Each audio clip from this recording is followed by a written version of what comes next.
سلام، وقتتان بخیر. سخنان این مرد افغان درباره هوش مصنوعی با بیانی دقیق و قابل تأمل تفسیر شده است که واقعا شنیدنی است و همین صحبت ها را میشنوید.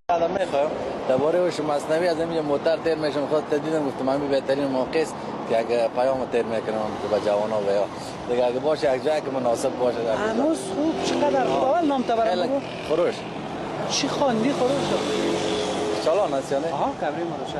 خب اینجا خب باز جای مناسب مشکل نداره. چی خواندین درس؟ ما کامپیوتر ساینس فارغ التحصیل 15 کامپیوتر ساینس هستم حافظ جان.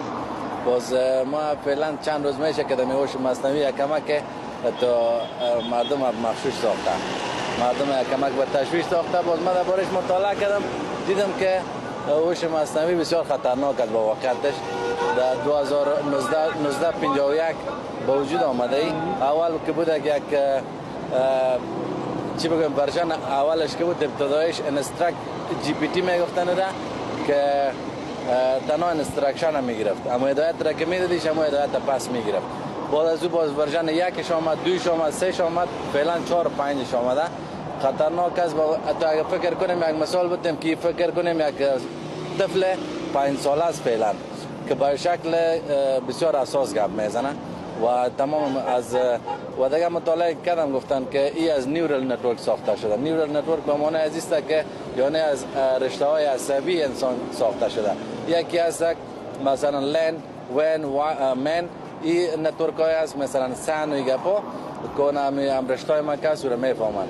و یکی هم است اینترنشنال نتورک. اینترنشنال نتورک است که نکل ما که وصل هستیم. واتساپ مسیج سلام میکنید امریکا میرسه، اروپا می در قاره که باشه میرسه. ولی فعلا نیورال نتورک است این دیگه از رشته های عصبی ساخته شده و در نیورون و لیر استفاده شده که بازی مثلا خود ای آی که است artificial intelligence ما نامیده. ای آی باز پشت از می خود ای و آیش یک نقطه دیگه پنهان شده که ای به معنای یک ما نامیده و آیش هم به معنای چشم، یعنی یک چشم که رابطه میگیره این آخر زمان. در قرآن شریف و گپاک آمده.